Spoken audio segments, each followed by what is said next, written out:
देखो, एक्सरसाइज 5.8 के लिए आपको दो प्रमेय पढ़नी पड़ेगी, उससे आपकी पूरी एक्सरसाइज 5.8 क्लियर हो जाएगी। ठीक है, सबसे पहली प्रमेय इसमें रोले की प्रमेय और सेकंड नंबर पे माध्यमान प्रमेय। ठीक है, अब रोले की प्रमेय में क्या है वो आपको मैं समझाता हूँ कि यदि फलन एफ कोई वास्तविक फलन है, कोई आपको फलन दे रखा है वास्तविक फलन हो जो कि समवर्त अंतराल ए बी, समवर्त अंतराल का साइन यही होता है आपको पता है, मैं इस प्रकार परिभाषित हो कि कोई एक फलन दे रखा है और वो फलन जो है ना वो समवर्त अंतराल में किस प्रकार परिभाषित है वो आपको देखना है कि फलन समवर्त अंतराल ए बी में क्या हो, संतत हो। जो भी फलन आपको दे रखा है ना वो समवर्त अंतराल में क्या है, संतत होना चाहिए, ये आपको पता होना चाहिए। ठीक है, दूसरा पॉइंट आपको सिद्ध करना पड़ेगा कि फलन विवृत अंतराल, विवृत अंतराल का साइन यही होता है आपको पता है, ठीक है ना, में अवकलनीय। अब देखो मैं बताता हूँ आपको, पहले भी बता रखा, समवर्त अंतराल में क्या होता है, जो कॉर्नर पॉइंट होते हैं ना वो भी अपन ले सकते हैं, और विवृत अंतराल में कॉर्नर पॉइंट नहीं लेते हैं, ये आपको याद रखना है। ठीक है ना, जैसे यहाँ पर 2 और 5 दे रखा है तो आपको 2 और 5 भी लेना है, इसके अंदर 2 से 5 तक लेना है, 2 3 4 5 लेना है। अगर इसमें आपको 2 से 5 तक लेना है तो आपको 2 और 5 यानी कॉर्नर पॉइंट नहीं लेना है, बस आप 3 और 4 ही इसमें से ले सकोगे, इस प्रकार होता है। अब जैसे इनमें से आप उनको फिर फंक्शन ऑफ ए और फंक्शन ऑफ बी निकालना पड़ेगा, इन दोनों का मान भी बराबर होना चाहिए। 3 पॉइंट हो गए। अब चौथे पॉइंट की बात करते हैं, चौथा पॉइंट सबसे इंपॉर्टेंट है। तब अगर फंक्शन ऑफ ए बराबर फंक्शन ऑफ बी भी आ जाता है तब विवृत अंतराल ए बी में कम से कम एक बिंदु सी का अस्तित्व इस प्रकार होगा कि, तब अपन को क्या है, एक बिंदु निकालना पड़ेगा सी। जो भी बिंदु आएगा ना सी, उस सी का मान क्या होना चाहिए, जो सी का मान निकलेगा ना वो ए और बी में से, मतलब विवृत अंतराल में उसका अस्तित्व होना चाहिए, यानी विवृत अंतराल में वो होना चाहिए। जैसे सी का मान जैसे अपने पास 2 निकला, क्या निकला, 2 निकला, और अपने पास जो विवृत अंतराल है उसकी जगह ए की जगह मैं मानता हूँ 3, और ए की जगह मैं मान लेता हूँ 1, और बी की जगह मैं मान लेता हूँ 6। ठीक है ना, अब ये सी का मान निकला अपने पास क्या, 2, ये सी का मान निकला, तो इस सी का अस्तित्व इसमें है कि नहीं है, 2 इसमें है ना। तो अगर इस प्रकार अस्तित्व होगा, सी बिलोंग्स टू ए बी लिखा रहा ना, के लिए आपको एफ डैश सी निकालना होगा। एफ डैश सी, अगर एफ डैश सी बराबर 0 करके आपको सी का मान निकल जाएगा। एफ डैश सी बराबर 0, इसमें आप वैल्यू रखोगे तो सी का मान अपने पास निकल जाएगा, और वो सी का मान ए और बी में अगर मिलता है तो आपकी क्या ये प्रमेय सिद्ध हो जाएगी। ठीक है, इसका मैं आपको एक एग्जांपल उदाहरण 42 में दे रखा है, फलन y बराबर x² + 2 के लिए रोले के प्रमेय को सत्यापित करो जब a बराबर दे रखा है -2 और b बराबर 2 दे रखा है। अब आपको फलन क्या दे रखा है, x² + 2 दे रखा है। ठीक है, तो सबसे पहले आपको क्या करना है कि आपको सबसे पहले पता लगाना है कि फलन कौन सा है। तो ये सबसे पहले आपको पता है कि बहुपद फलन है ना। तो आप सबसे पहले लाइन के लिखोगे कि दिया गया फलन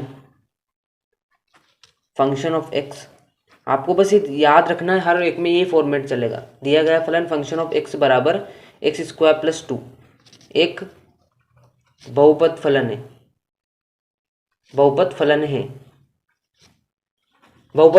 और आपको पता है बहुपद फलन क्या होता है, संतत होता है। आपने पढ़ा भी है, उदाहरण मैंने करवाए भी। तो दिया गया फलन फंक्शन ऑफ एक्स बराबर x² + 2 एक बहुपद फलन है जो कि संतत होता है, ठीक है। अब अपन पहले पॉइंट की बात करते हैं।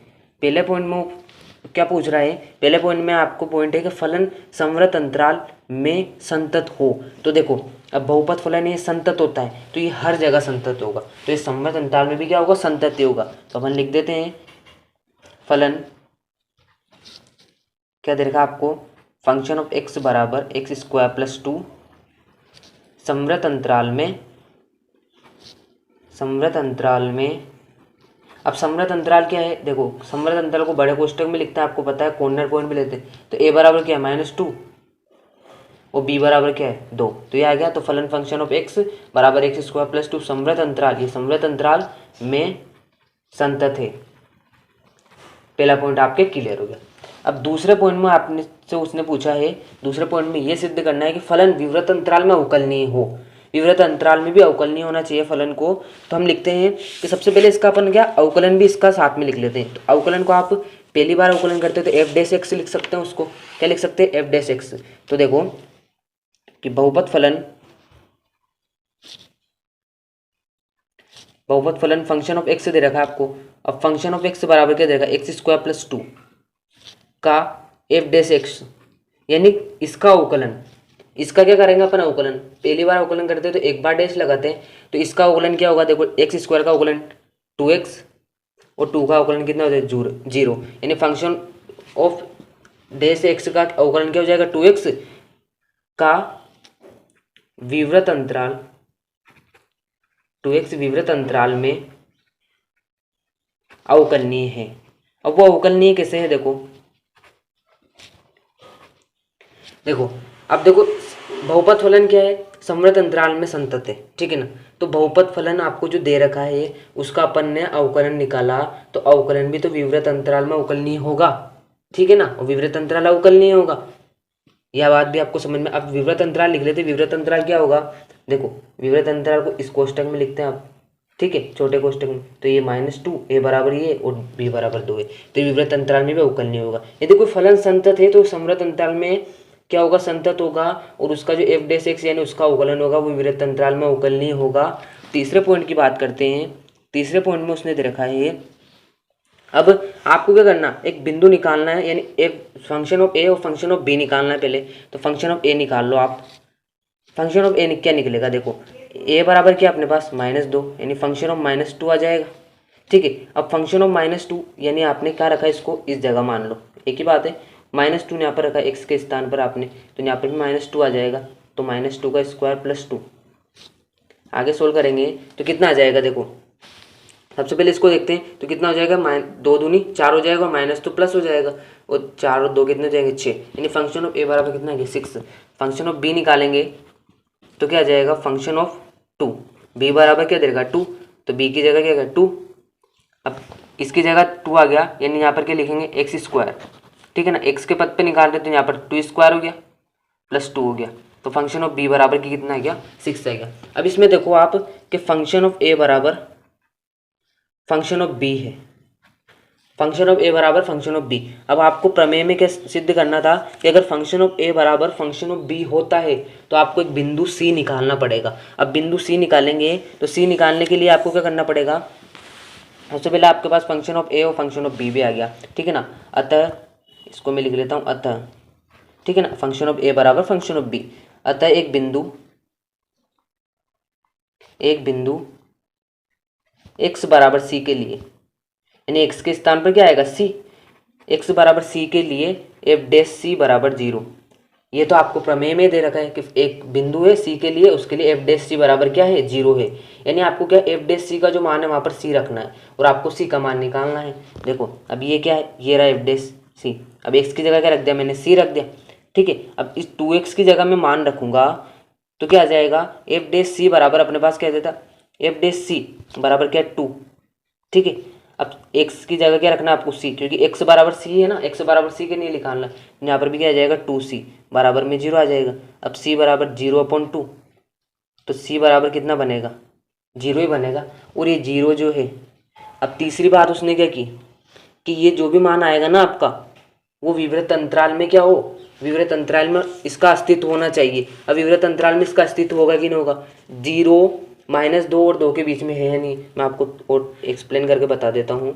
देखो सॉरी, यहाँ पर क्या होता है 0, यहाँ क्या होता है 1 और यहाँ होता है 2, यहाँ -1 यहाँ -2, ठीक है। अब ये -2 ये रहा और 2 ये रहा, अब इन दोनों के बीच में 0 है या नहीं है, है ना, तो ये इसमें विद्यमान है कि नहीं है, बिलोंग, इसका मतलब है विद्यमान है, ठीक है ना, बिलोंग्स टू, तो 0 -2 और 2 यानी विवृत अंतराल में विद्यमान है। तो अब तीनों पॉइंट जो है ना, तीनों पॉइंट सिद्ध हो गए, तो हम कह सकते हैं, क्या कह सकते हैं कि अतः रोले की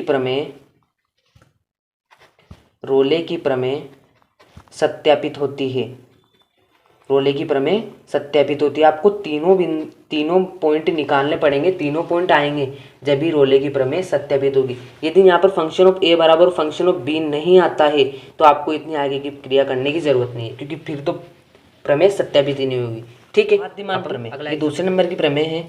इस प्रमेय में क्या है, इस प्रमेय को अपन लागराज का माध्यमान प्रमेय भी कहते हैं, ठीक है ना। आपको कोई भी नाम से क्वेश्चन आ सकता है, इंग्लिश में मीन वैल्यू थ्योरम, ठीक है।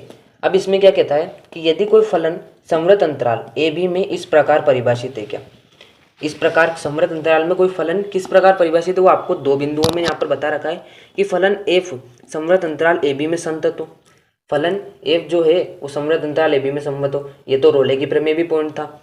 अब दूसरा दे रखा फलन f विवृत अंतराल ए बी में अवकलनीय है, ये भी उसमें पॉइंट था, दो पॉइंट तो सेम मिल गए। अब आगे की बात करते हैं, आगे क्या दे रखा है, तो विवृत अंतराल में कम से कम एक बिंदु C का अस्तित्व इस प्रकार हो कि किसमें, विवृत अंतराल की बात कर रहा है, विवृत अंतराल में होना चाहिए उसका अस्तित्व, समवर्त अंतराल की नहीं बोल रहा है, विवृत अंतराल में। जिस प्रकार अपन ने C का मान निकाला था ना कि C belongs to a B, तो इसी प्रकार इसका भी अस्तित्व किसमें होना चाहिए, विवृत अंतराल में होना चाहिए सिर्फ।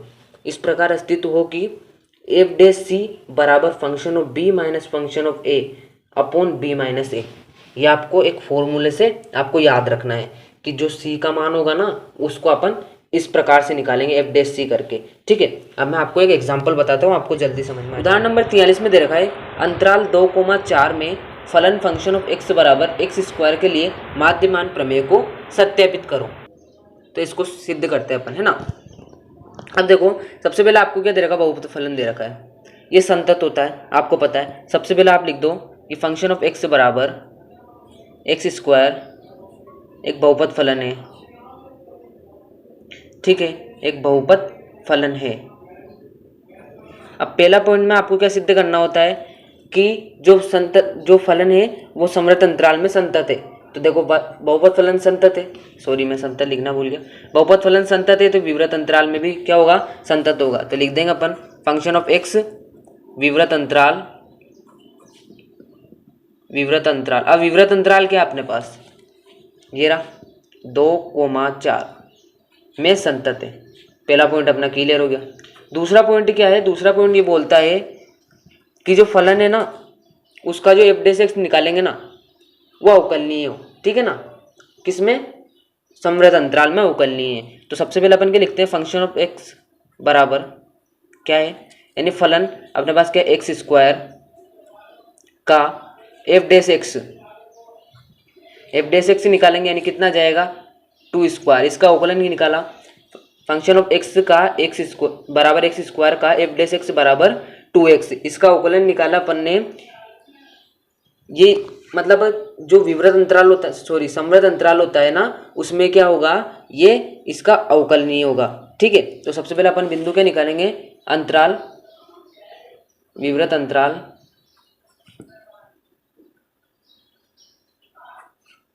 2,4 ही है में अवकलनीय है, अवकलनीय है। यहाँ आप लिख सकते हो फलन फंक्शन ऑफ x बराबर x² का एफ डे एक्स विवृत अंतराल 2,4 में अवकलनीय, मतलब ये एफ डे एक्स जो निकला है ना वो विवृत अंतराल में क्या है, अवकलनीय है, ठीक है। इसके बाद तीसरा पॉइंट पे बात करते हैं अपन, तीसरा पॉइंट, ठीक है। अब इसमें आपको क्या करना है कि सबसे पहले आपको एक बिंदु, वो बिंदु जो भी आपको जो समीकरण दे रखी है, यानी क्या दे रखी है, आपको दे रखी है एफ डे सी बराबर फंक्शन ऑफ बी बराबर, sorry function of B minus function of A upon B minus A. इससे आपको सी का मान निकालना है, ठीक है। सी का मान निकालने तो अपन क्या करेंगे, सबसे पहले एफ डे सी यानी एफ डे सी, यानी यहाँ पर क्या रख देगा अपन, सी रख देंगे, क्योंकि डैश वाले निकालना है ना अपन को, तो सी रख देंगे यहाँ पर। तो क्या आ जाएगा, ये देखो, तो 2c आ जाएगा, क्योंकि एफ डे सी तो पहले ही है ना, यहाँ पर x की जगह c रख दिया। अब फंक्शन ऑफ b निकालना आपको, फंक्शन ऑफ b, ठीक है। अब फंक्शन ऑफ b निकालने के लिए आप क्या करोगे, सबसे पहले आपको ये वाली इक्वेशन लेनी पड़ेगी, फंक्शन ऑफ x बराबर x² वाली। तो फंक्शन ऑफ b यानी x की जगह b, तो फंक्शन ऑफ b तो आ गया। अब x की जगह क्या रखना पड़ेगा मेरे को, b का मान रखना पड़ेगा। अब सबसे पहले b का मान अपन यहाँ पर रखते हैं, तो b का मान सबसे पहले क्या है, देखो ये तो a का मान है और ये b का मान है, पहला वाला a दूसरा वाला b, तो b का मान क्या है 4, मैं यहाँ पर लिख लेता हूँ a बराबर 2 और b बराबर 4 है, ठीक है, ये आपको पता रहेगी। तो b का मान 4 minus function of 2 upon 4 minus 2, तो 2c बराबर, अब फंक्शन ऑफ 4 निकालेंगे यानी x की जगह क्या रख देंगे अपन 4, तो x की जगह 4 रखूंगा मैं, तो क्या आ जाएगा 4 का स्क्वायर यानी 4²। अब x की जगह क्या रखूंगा मैं, 2 रखूंगा, तो 2 का स्क्वायर, ठीक है। इसको इस प्रकार से सोल्व कर रहे हैं अपन, मैं आपको लिख के बताता हूँ कि देखो फंक्शन ऑफ 4 है, जैसे फंक्शन ऑफ 4 बराबर 4 का स्क्वायर, ये इस प्रकार से सोल्व कर रहे हैं, इसको ऊपर लिखा। अब इसके आगे की प्रक्रिया अपन ने नीचे लिख दी, इससे इस प्रकार से चल रहा है, ठीक है ना, आप कंफ्यूजन मत होना। 4 माइनस 2। अब 2c बराबर 4 चौक 16, इसका स्क्वायर कितना हो जाएगा 4, इसका 16, यानी c का मान कितना आ गया यहाँ पर, c का मान अपने पास आ गया 3। तो इस प्रकार अपन ने देखो c का मान भी आ गया। अब c के मान से अपन क्या निकाल लेते हैं, c का मान आ गया आपके पास, c बराबर क्या आ गया 3 आ गया। अब c का मान आने के बाद अपन f डैश c भी निकाल लेते हैं, ठीक है ना, f डैश c। अब देखो सबसे पहले मैं ये वाली इक्वेशन लिख देता हूँ कि f डैश x बराबर क्या है 2x है, f डैश x बराबर 2x है, तो मैंने x की जगह क्या रख दिया c, यानी f डैश c अपने पास आ जाएगा। अब x की जगह भी क्या आ जाएगा 2c आ जाएगा, ठीक है। अब c का मान अपने पास क्या निकला है 3 आ गया है c का मान, तो मैं क्या लिख देता हूँ फंक्शन ऑफ, यानी f डैश c बराबर यहाँ पर क्या आ जाएगा 2 इंटू 3, यानी f डैश c बराबर अपने पास क्या आ गया 6 आ गया, ठीक है ना। ये मान भी अपने पास निकल जाता है। अब देखो अपने तीनों पॉइंट सिद्ध हो गए, यानी c का मान भी आ गया अपने पास, ये इसमें अवकलनीय भी है, इसमें संतत भी है। तो इसके बाद अपन एक पॉइंट लिख सकते हैं कि अतः जो माध्यमान प्रमेय है वो सिद्ध होती है।